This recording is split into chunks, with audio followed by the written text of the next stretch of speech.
사도행전이 기록되었던 AD 62년경 로마 전 지역에 걸친 그리스도인들은 빠른 속도로 늘어나고 있었습니다. 로마의 관리들은 그리스도인들이 늘어나는 것을 보고 이들이 어떤 집단인지 판단을 내릴 필요가 있었습니다.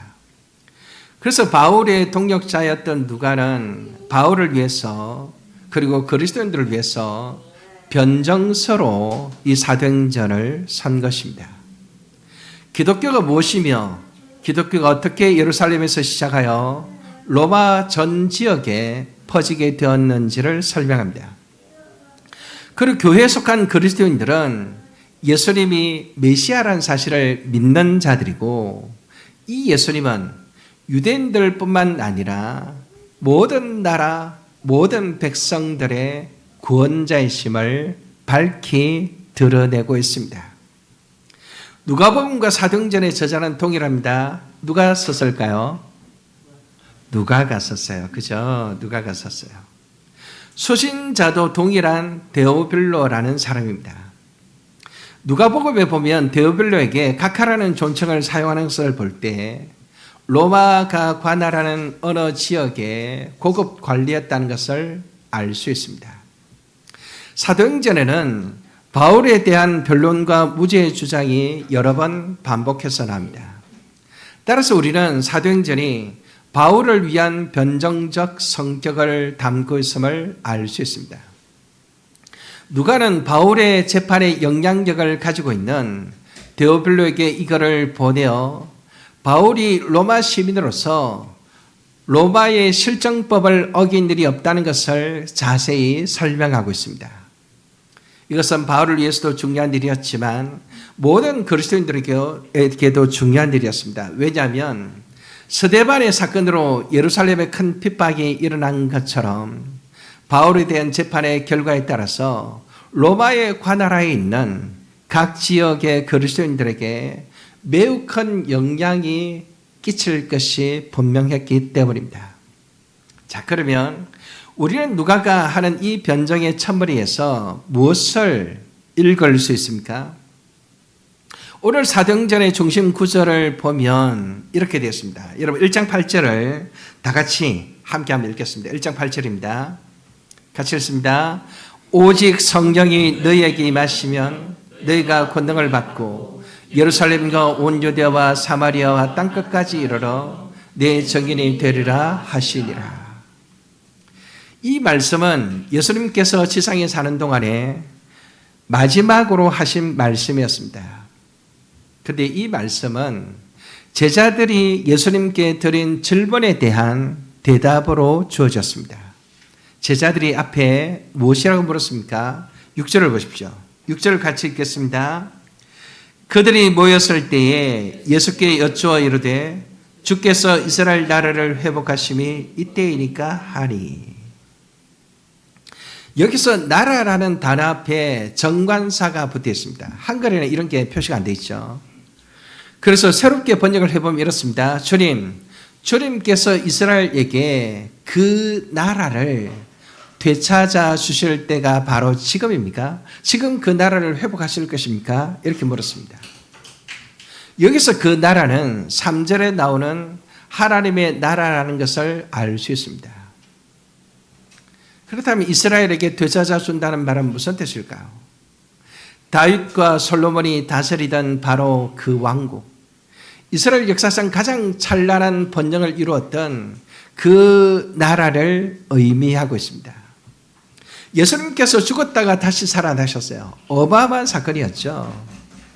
어마어마한 증거였습니다. 그죠? 그런 사건도 일어났으니 그들이 살고 있는 이 땅에서 이스라엘이 독립하지 못할 이유가 없다. 이제는 이스라엘이 독립할 때가 되었다. 다윗의 영광, 솔로몬의 영화를 회복할 때가 되었다. 이렇게 꿈꾸면서 예수님께 질문을 던진 것이죠. 제자들은 이미 이런 생각을 진작부터 가지고 있었습니다. 그들은 예수님께서 이뤄내실 그 나라에서 누가 큰지 서로 다투었습니다. 베드로, 네가 크냐? 내가 크다. 요한, 네가 크냐? 내가 크다. 이렇게 다투었죠. 그래서 예수님께로부터 꾸중을 듣게 됐었습니다. 하나님 나라를 생각했다면 그런 식의 다툼이 있을 수가 없겠죠. 사복음서의 중심 주제가 뭘까요? 하나님의 나라입니다. 제자들은 예수님으로부터 하나님 나라에 대하여 많은 것을 배웠습니다. 그런데도 성천하시기 직전까지 하나님의 나라를 이스라엘의 나라, 다윗의 나라, 그죠? 영광스러웠던 솔로몬의 나라로 자꾸만 생각하고 있는 것입니다. 이런 인간의 생각이 얼마나 변화되기 어려운가 하는 것을 잘 보여줍니다. 아무리 들어도 자기 생각이 잘 바뀌지 않는 것이 인간의 속성입니다. 그래서 우리가 말씀을 들을 때 잘 들을 뿐만 아니라 그 말씀을 가지고 많이 생각하셔야 됩니다. 그 말씀을 가지고 많이 기도하셔야 됩니다. 그 말씀을 붙들고 실험을 하셔야 됩니다. 그래야 사실은 내 속에 있는 것들이 조금씩 바뀌는 것이죠. 그렇지 않으면 여러분 10년을 교회 다녀도 똑같습니다.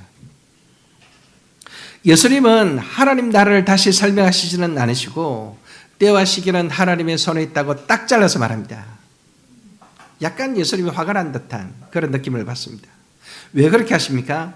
하나님 나라에 대해서 그토록 많이 얘기했는데도 여전히 사도들은 딴 생각을 하고 있기 때문입니다. 그래서 예수님은 하나님 나라를 회복하는 시기가 중요한 것이 아니라 하나님 나라의 회복을 위해서 너희에게 주어진 사명이 무엇인지를 기억하고 그 사명에 순종하는 것이 중요하다라는 것을 말씀하시고 있습니다. 예수님께서 언제 다시 오실지, 언제 재림하실지 날짜를 지정해서 말하는 사람이 있다면 무조건 이달입니다. 여러분, 그런 사람들의 말에 절대로 귀를 기울이시면 안 됩니다. 하나님은 절대로 그 날짜를 말씀하시지 않으셨습니다. 우리는 긴장 속에 그 날이 언제인지 모르지만 긴장 속에, 기도 속에, 말씀 속에 기다릴 뿐입니다. 시기보다 훨씬 더 중요한 것은 뭘까요? 예수님이 오실 때까지 우리가 무엇을 하며 살아야 되는가라는 점입니다. 예수님께서 주신 사명이 재림의 때보다 훨씬 더 중요합니다. 어떤 사명을 주셨습니까? 8절을 다시 한번 읽겠습니다. 8절 외우시는 분들은 외워도 좋습니다. 다시 읽습니다. 시작. 오직 성령이 너희에게 임하시면 너희가 권능을 받고 예루살렘과 온 유대와 사마리아와 땅끝까지 이르러 내 증인이 되리라 하시리라. 우리는 여기에서 한 세 가지 질문을 던져보고 그 질문에 대한 답을 찾으면서 묵상코자 합니다. 첫 번째 질문은 예수님께서 맡기신 사명은 무엇인가? 두 번째는 증인으로서 말할 내용은 무엇인가? 무슨 말을 해야 되는가? 세 번째는 어디까지 가서 증거해야 되는가? 이 세 가지 질문을 살펴보겠습니다. 먼저 첫 번째 질문입니다. 예수님께서 맡기신 사명은 무엇일까요? 8절에 보면 오직 성령이 너에게 임하시면 너희가 권능을 받고 내 증인이 되리라. 누구의 증인일까요? 예수 그리스도의 증인입니다. 그죠? 여기 문장에서 여기 8절 문장을 다시 한번 여러분 눈으로 한번 보십시오. 어떤 단어가 가장 먼저 눈에 들어옵니까? 어떤 단어가 제일 중요할까요? 증인, 오직, 권능, 너희, 성령, 어떤 단어가 제일 중요할까요? 오직. 그러게 오직이 정말 중요한 것 같기도 해. 오직보다 더 중요한 게 있어요. 뭘까요? 성령? 맞았어요. 여러분 박수 한번 하겠습니다. 박수. 여러분 성경을 읽을 때 항상 가장 중요한 단어는 뭘까요? 삼위일체 하나님입니다. 성부 하나님, 성자 예수님, 성령 하나님이 언급되는 단어들에 주목하고 그 하나님이 어떤 분이신지를 살피는 것이 성경을 읽는 데 있어서 핵심 중의 핵심입니다. 항상 성경을 읽으면 이 삼위 하나님이 어떻게 묘사되고 있는가? 삼위 하나님이 무엇을 말씀하십니까? 삼위 하나님이 우리에게 무엇을 요구하시는가? 이런 걸 봐야 되죠. 여기 보면 성령이라고 되죠. 성령이 제일 중요하답니다. 성령께서 제자들에게 임하시면 그들이 증인이 된다라고 말씀하십니다. 이 구절과 연결된 앞의 구절 4절을 한번 보십시오. 4절을 보겠습니다. 같이 읽습니다. 사도와 함께 모이사 그들에게 분부하여 이르시되 예루살렘을 떠나지 말고 네게서 들은 바 아버지께서 약속하신 것을 기다리라. 여기 약속하신 것이 뭘까요? 약속하신 것. 요한복음 14장 26절에 보면 이렇게 되어 있습니다. 보혜사 곧 아버지께서 내 이름으로 보내실 성령 그가 너희에게 모든 것을 가르치고 내가 너희에게 말한 모든 것을 생각나게 하시리라. 아버지께서 내 이름으로 보내실 성령에 대해서 말씀하셨는데 이것이 바로 예수님이 말씀하신 약속하신 것이고 이 약속하신 것을 예수님께서 기다리라 라고 말한 것입니다. 여기서 보혜사라는 말은 비고적 변호인을 가리키는 법정 용어입니다. 더 일반적으로는 도움을 요청하기 위해 부르는 사람을 가리키기도 했습니다. 사도들에게 있어서 예수님이 바로 이와 같은 보혜사, 변호사였습니다. 예수님께서 성천하신 뒤에는 성령님을 보내시어 사도들을 보호하고 변론하는 보혜사 역할을 하게 하신 것입니다. 사도들에게는 보혜사적 변호사가 반드시 필요합니다. 왜냐하면 그들이 증인으로서 증언할 내용들은 심각한 반대에 직면할 것이고 수많은 공격을 받게 될 것이기 때문입니다.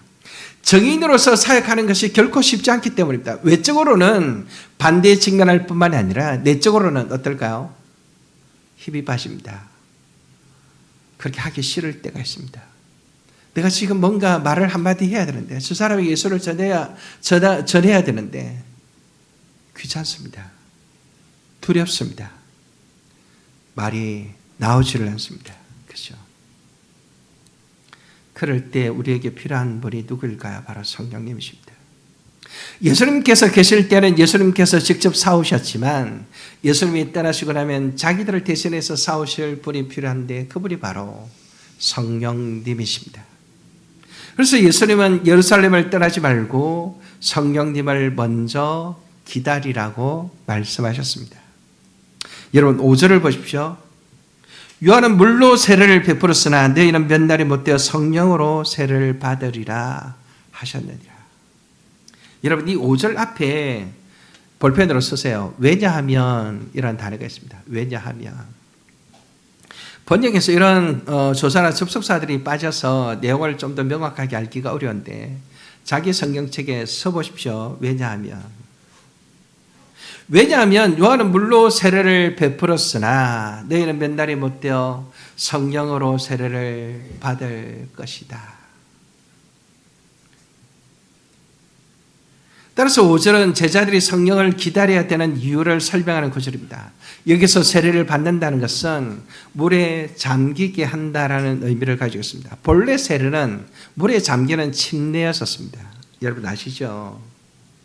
따라서 성령으로 세례를 받는다는 의미는 성령이 차고 넘치도록 부어져서 제자들이 성령 안에 온전히 잠기게 되는 것을 말합니다. 성령에 완전히 사로잡히게 되는 상태, 물속에 푹 잠기듯이 성령에 완전히 사로잡히는 상태를 말하는 것입니다. 가만히 생각해 보면 제자들은 이미 성령을 받은 사람들입니다. 왜 그렇죠? 성령으로 말미암지 않고는 누구든지 그리스도인이 될 수 없기 때문입니다. 로마서 8장 9절에 되어 있죠. 만일 너희 속에 하나님의 영이 거하시면 너희가 육신에 있지 아니하고 영에 있나니 누구든지 그리스도의 영이 없으면 그리스도의 사람이 아니라. 그죠? 그리스도의 영이 우리에게 이미 오셨기 때문에 우리가 그리스도인이 되었고 예수님을 믿었고 구원을 받았습니다. 그런데 여기에서 성령으로 세례를 받는다는 것은 무슨 말인가? 사도행전을 살펴보면 교회가 단계적으로 확장되는 과정에서 가장 중요한 증거는 성령을 받았는가라는 점이었습니다. 성령을 받았는가를 끊임없이 확인합니다. 성령이 곳곳에서 임하시는 것을 우리가 볼 수 있습니다. 그렇다면 여기에서 제자들에게 약속하신 성령 세례는 무엇일까요? 이런 신약 시대의 교회의 시작을 알리는 사건으로서 매우 중요한 의미가 있습니다. 초대교회는 예수님께서 약속하신 성령이 오시면서 본격적으로 그 문을 열게 되었습니다. 그리고 문맥을 따라 살펴보면 성령께서 주시는 권능과도 관련이 있음을 알 수 있는데요. 권능은 권세와 능력을 권능이라고 말합니다. 무엇에 대한 권능일까요? 복음을 전하는 일에 있어서의 권세와 능력입니다. 제자들이 복음을 전할 때 권세가 있을 것이고 제자들이 복음을 전할 때 능력이 나타날 것이다라고 말씀하시는 것이죠. 분명히 제자들은 예수님으로부터 하나님 나라에 대하여 충분히 배웠습니다. 우리가 하루에 큐티하고 맥체인 성경 읽기표를 따라 읽으라고 실험하지만 제자들은 3년 6개월을 예수님과 함께 먹고 자고 하면서 24시간을 예수님과 동행하였습니다. 그리고 제자들은 예수님의 부활을 보았습니다. 예수님께서 하늘로 올리워지는 성천도 보았습니다. 여러분, 이 정도가 되면 뭐든지 할 수 있어야 되지 않겠습니까? 근데 예수님은 뭐라고 말합니까? 여러분, 저를 보세요. 아니야. 너희들 힘으로 할 수 없어. 너희는 성령께서 주시는 권능이 반드시 필요해. 그죠? 우리가 어제 목자의 삶을 했지만, 목자가 인간의 힘으로 자신의 의지로 그 목자의 사역을 수행할 수 없습니다. 사실은 성령 하나님께서 우리 가운데 충만히 임하셔야 하는 것입니다. 목사도 마찬가지입니다. 목사가 이 개척교회를 붙들고 이렇게 가는 것이 결코 쉽지 않습니다. 일종의 뭐랄까 무력감, 그래서 때로는 공허함, 때로는 외로움, 이런 것들도 느끼고 큰 교회 목사들을 보면서 비교의식 가운데 스스로 좀 자괴감도 느끼고 이렇게 되는 거죠. 그런 것들을 극복할 수 있는 방법이 뭘까요? 성령께서 내 마음속에 충만히 임하시는 것 외에는 달리 길이 없는 것입니다. 여러분, 각자도 마찬가지입니다. 각자도 여러분이 속한 그 삶 속에서 정인된 삶을 살아갈 때 권능이 필요한데, 그 권능은 성령께서 우리 가운데 충만히 임하실 때 그 권능이 주어지는 것이지, 나의 의지나 나의 지성이나 나의 어떤 노력이나 나의 몸부림으로 이루어지는 것이 아닌 것입니다. 그게 가능하다면 예수님께서 이 말씀을 하실 까닭이 없었겠죠. 성령께서 주시는 권능이 있어야 제대로 된 정인이 될 수 있고, 성령께서 주시는 권능이 있어야 예수님이 주신 사명을 제대로 수행할 수 있다라고 말씀하시는 거죠. 여러분, 기도하셔야 됩니다. 하나님, 저에게 성령의 권능을 주시옵소서. 언제 어디서나 입을 열어 예수님을 말할 수 있도록 권능을 주시옵소서. 목자로서 우리의 성도들을 섬길 수 있도록 성령으로 권능을 주시옵소서. 우리가 직장에서, 가정에서, 특히 믿지 않는 자녀들이나 믿지 않는 가족들에게 예수님을 잘 설명할 수 있도록 권능을 주시옵소서. 아멘. 두 번째 질문은 이것입니다. 정인으로서 말할 내용은 무엇인가 하는 것이요. 제자들은 정인으로서 얼마나 하고 싶은 말이 많겠습니까? 왜냐하면 보고 들은 것이 많으니까. 어떤 것들이 있었을까요? 사도행전 1장 1절에서 3절을 한번 보시겠습니다. 여러분, 1절에서 3절을 같이 한번 읽습니다. 시작. 데오빌로여, 내가 먼저 선 글에는 무릇 예수께서 행하시며 가르치시기를 시작하신부터 그가 택하신 사도들에게 성령으로 명하시고 성전하신 날까지 일을 기록하였노라. 그가 고난 받으신 후에 또한 그들에게 확실한 많은 증거로 친히 살아계심을 나타내사 40일 동안 그들에게 보이시며 하나님 나라의 일을 말씀하시니라. 여기서 말하는 먼저 쓴 글은 누가복음을 말합니다. 누가는 두 번째 글인 사도행전을 시작하면서 매우 짧게 복음의 핵심을 요약하고 있습니다. 여기에 이 복음의 핵심이 정인된 제자들이 입으로 말해야 될 복음의 내용입니다. 그 복음의 내용이 뭘까요? 첫째는 예수님의 생애, 예수님에 대해서 말해야 했습니다. 예수께서 행하며 가르치시기를 시작하신부터 성천하신 날까지 라고 되어 있죠. 누가는 예수님께서 지상에서 사역하신 과정을 기록하였고, 데오빌로에게 보내어 증언하였습니다. 예수님은 누구시며 어디에서 태어나셨고 어디에서 사역하셨는가, 어떤 사역을 하셨는가, 예수님께서 도대체 어떤 분이신가 하는 것을 보여주는 것이죠. 성경께서 임하셔서 부르시는 증인은 바로 예수님에 대해서 말하는 사람입니다. 여러분, 우리가 누구를 만나든지 예수님에 대해서 말할 수 있어야 됩니다. 그렇죠? 기독교는 예수님을 빼고는 생각할 수 없습니다. 예수님이 중심입니다. 사도신경에도 보면 삼위일체 하나님에 대한 고백문 중에서 예수님에 대한 고백이 전체의 절반이 넘습니다. 성령의 권능을 받은 자들이 입을 열어 증거해야 될 말이 있다면 바로 예수님입니다. 예수님이 이 땅에 오셨고 이 땅에 사셨고 예수님께서 이런 삶을 살아내셨다라고 전해야 됩니다. 제가 존경하는 선배 목사님 한 분이 옛날에 제법 오래됐어요. 이런저런 대화를 나누면서 자녀들을 어떻게 가르쳐야 되는가 이런 얘기를 막 했어요. 제가 이제 기독교 교육을 하니까 막 이런저런 복잡한 얘기를 막 했죠. 한참을 듣더니 이분이 딱 한마디 하시더라고요.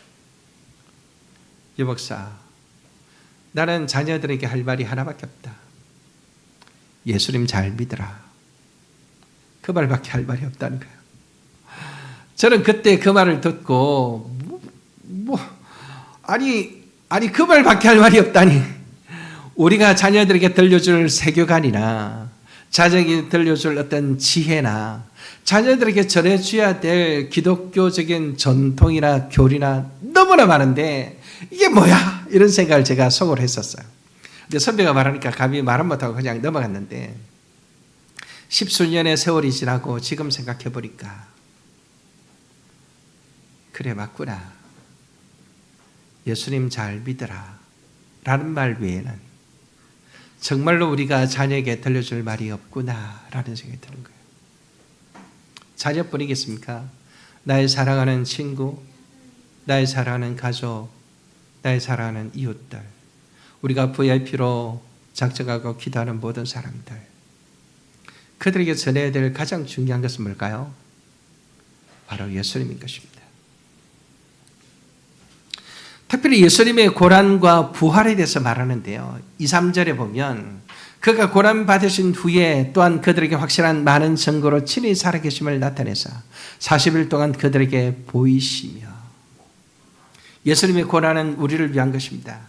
우리의 죄를 대신하여 예수님은 모진 고난을 당하시고 십자가에 달려 죽으셨습니다. 죄 없으신 하나님의 아들이 우리가 받을 형벌을 대신해서 받으셨습니다. 죽은 자가 다시 살아나는 일은 인류 역사상 절대로 일어날 수가 없는 일이었습니다. 근데 예수님께서 죽은 자 가운데서 다시 살아나셨습니다. 이것이 얼마나 명확한 사실인지 확실한 증거로 친히 살아계심을 나타내서 40일 동안 그들에게 보이셨다라고 되어 있습니다. 여러분, 확실히 많은 증거가 뭘까요?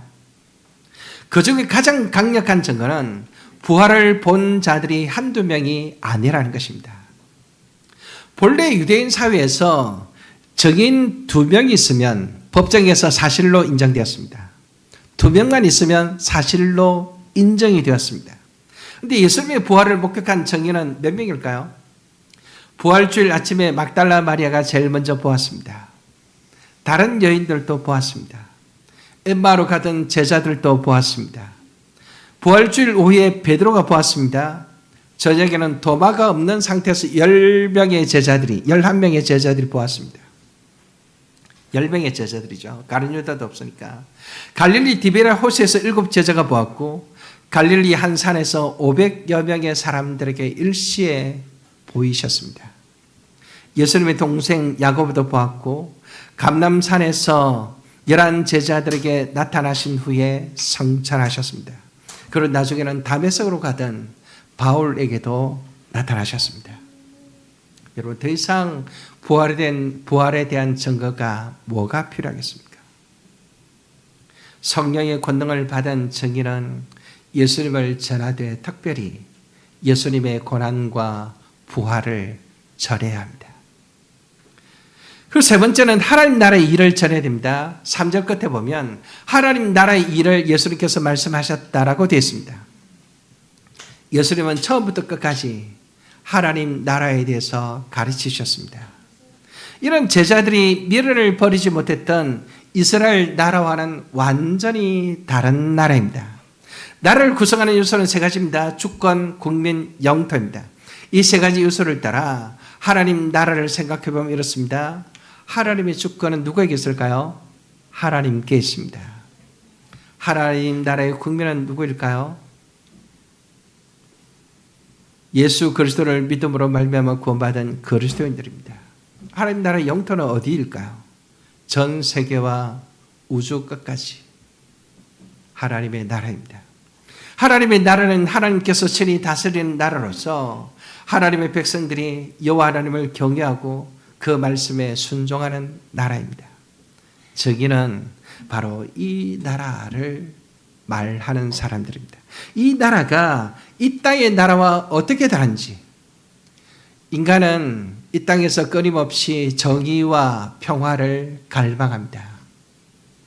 정의가 이루어지기를 너무나 갈망하고 평화가 이루어지기를 너무나 갈망합니다. 그러나 정의와 평화는 점점 더 멀어지는 것을 느낄 수 있습니다. 아니, 우리 시대가 평화롭지 않습니까? 목사님, 이렇게 말하는 사람들이 있을지 모르겠는데요. 물론 대한민국이란 나라는 평화롭게 보입니다. 그러나 각 개개인이 살아가는 삶의 현장으로 들어가 보면, 인간관계 속으로 들어가 보면 얼마나 많은 사람들이 평화롭지 못한 관계 속에 고통하는지 모릅니다. 부부 사이가 평화롭지 못합니다. 부모와 자녀 사이가 평화롭지 못합니다. 수많은 동료들과의 갈등과 반목이 심각합니다. 친한 친구들조차도 내가 조금만 잘 되면 질투하고 분위기가 좀 이상해지고 막 그렇습니다. 오해하는 말들, 멸시하는 말들, 나를 깎아내리는 말들이 곳곳에서 들려옵니다.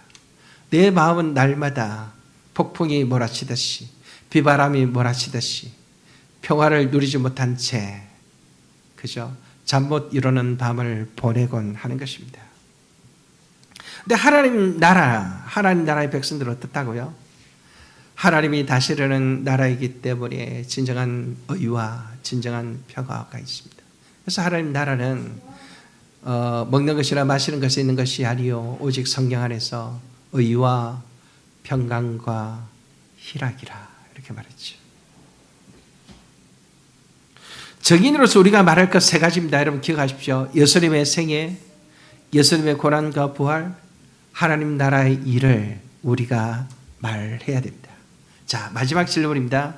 그럼 어디까지 가서 이 증거를 해야 됩니까? 8절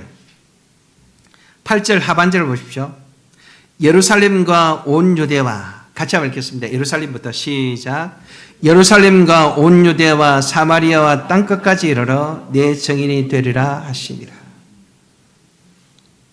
여러분 여기를 보면 복음이 전파되는 지역이 예루살렘으로부터 밖으로 확장되고 있음을 볼 수 있습니다. 실제로 사도행전을 보면 그렇게 복음이 전거되고 있습니다. 예루살렘에서 두 번의 기적으로 인해서 한 번은 3,000명이 예수님을 믿고 한 번은 5,000명이 회개하고 돌아옵니다. 오순절 성령 세례와 제자들의 방언으로 말미암아 3,000명이 일시에 회개합니다. 안전뱅이가 일어나는 사건으로 인해서 5,000명이 죽게로 돌아옵니다. 이들 중에 상당수는 유월절과 오순절을 지키기 위해서 지중해 각 나라에서 온 경건한 유대인들이었습니다. 그들이 다시 흩어져 들어가서 각 지역에 바울이 복음을 전할 때 그 복음을 받아들이는 연결고리가 되고 그 교회에 초석이 되었다는 것을 우리가 알 수 있죠. 8장에 보면 빌립이 사마리아 사람들에게 가서 복음을 전합니다. 베드로, 요한이 사마리아 사람들에게 가서 성령 받기를 기도하면서 안수하니까 어떻게 됐죠? 사마리아인들에게 성령이 임했습니다. 그리고 빌립은 에디오피아 내시에게 말씀을 가르치고 세례를 줍니다. 여러분 에디오피아 내시는 어떤 사람이죠? 할례를 받을 수 없는 사람입니다. 근데 그에게 복음이 전파되고 그가 세례를 받습니다. 굉장히 특별한 사건인 것입니다. 이스라엘은 할례를 굉장히 중요하게 생각하죠. 내시에게 복음이 전파되었다라고 기록되어 있는 이것은 매우 특별한 의미가 있는 것이죠. 사마리아 사람들은 유대인과 이방인의 중간 사람들이었습니다. 그죠? 혼혈족인 거죠. 이스라엘이 예배 공동체에서 제외되었던 사마리아인들과 에디오피아 내시와 이런 사람들이 복음을 듣습니다. 그리고 이방인을 위한 그릇으로 하나님께서 사울을 세우십니다. 베드로가 고넬료의 집에 가서 가게 되는 과정이 나오고 고넬료 집에서 말씀을 전할 때 성령이 그곳에 임하십니다. 고넬료는 완전한 이방인이었습니다. 여러분 순서를 한번 생각해 보세요. 사마리아인은 이스라엘과 이방인의 중간이었습니다. 그죠? 그 전에 내시는 할례를 받을 수 없는 사람이었습니다. 그 사람도 예수 믿고 사마리아인도 예수 믿고 그 다음에 이방인까지 가서 고넬료까지 예수를 믿습니다. 점점 확장되는 것을 볼 수 있죠. 안디옥에서 이방인 교회로서 안디옥 교회가 세워지고 안디옥 교회에서 성도들이 기도하는 가운데 바울과 바나바를 선교사로 파송하고 이들이 지중해 로마 전 지역에 가서 복음을 전하여 교회들이 세워집니다. 점점 더 교회가 확장되는 것을 볼 수 있는 것이죠. 여러분들이 맥주인 성경읽기를 통해서 제가 오늘 한 설교를 생각하면서 사도행전을 쭉 읽어보세요. 어떻게 확장되고 있는가. 그죠? 성령님의 의지로 말씀하신 것을 성령님의 능력으로 친히 복음을 확장시켜 가는 것을 우리가 볼 수 있습니다. 그 범주는 어디까지입니까? 여러분 그 범주는 어디까지일까요? 한번 따라합니다. 땅끝까지. 땅끝까지. 예, 땅끝까지 모든 민족에게 가야 합니다. 그래서 우리 교회가 비록 작은 교회지만 설립 초기부터 동력 선교사를 한 분 정하고 그분을 기도와 물질로 지원하면서 지금까지 동력해 왔습니다. 만 4년을 그렇게 왔죠. 그리고 지난 2월 달에 단기 선교 봉사활동을 가서 거기에서 그분과 함께 동력하면서 이분이 얼마나 귀한지 다시 한번 확인할 수 있었고 그래서 우리가 8월 달에는 이분을 우리 교회의 파송 선교사로 그렇게 파송을 하려고 생각하고 있습니다. 사실은 우리 교회가 아직은 미자립 교회이긴 하지만 그래도 하나님께서 이 일을 우리에게 사명으로 주셨고 교회가 해야 될 가장 중요한 일이기 때문에 그죠? 그래서 우리가 그분을 파송 선교사로 임명을 하려고 그렇게 기도하고 있는 것입니다. 이제 정리를 하겠습니다. 예수님께서 제자들에게 예수님의 정인된 사명을 맡기신 후에 하늘로 올리워지셨습니다. 이걸 우리가 성천이라고 말하죠.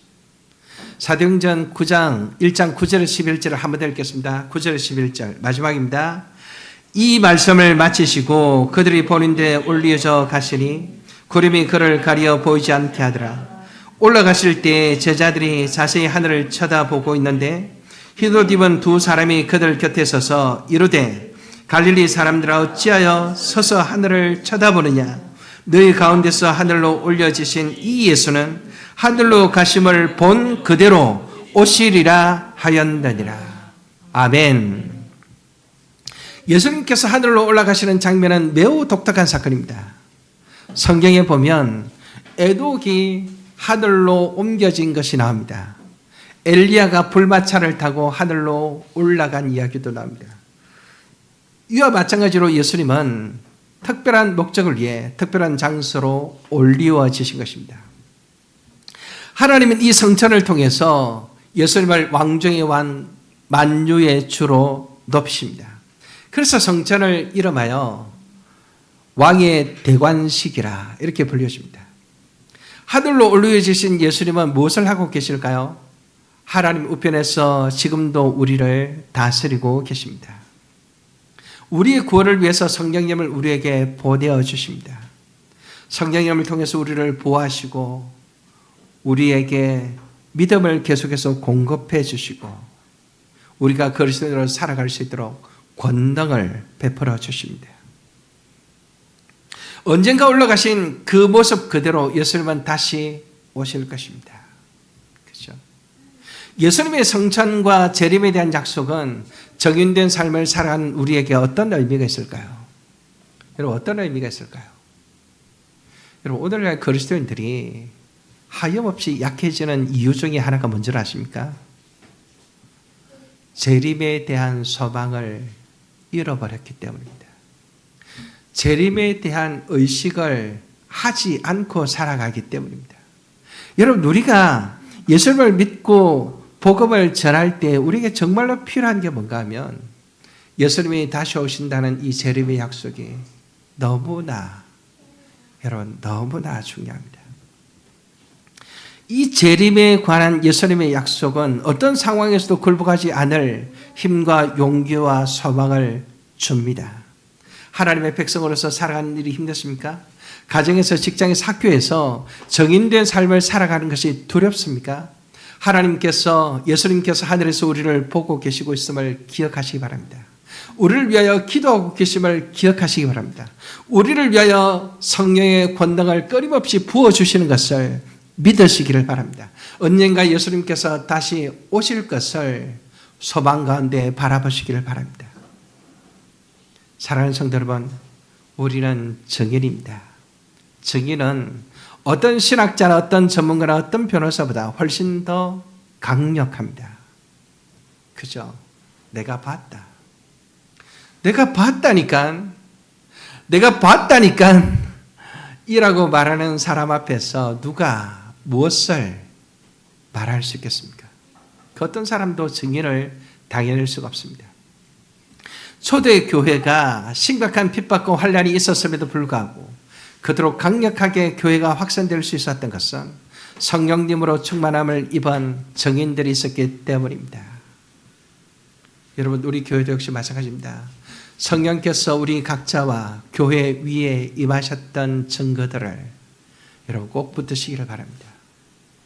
우리 교회가 처음에 어떻게 시작하게 됐는지, 어떻게 저 마산동에 꿈꾸는 예배당 그 별관 그 아름다운 건물을 서게 되었는지, 어떻게 코로나 때 시작할 수 있었는지, 어떻게 이 예배실을 얻게 되었는지, 어떻게 이 예배실을 이렇게 아름답게 꾸미게 되었는지, 우리 교회가 어떻게 기도소에서 교회로 설립되었는지, 그죠?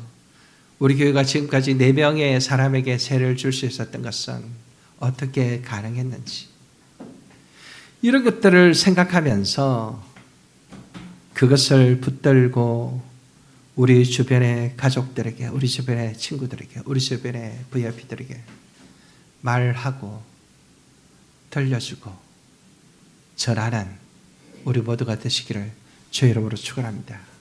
아멘.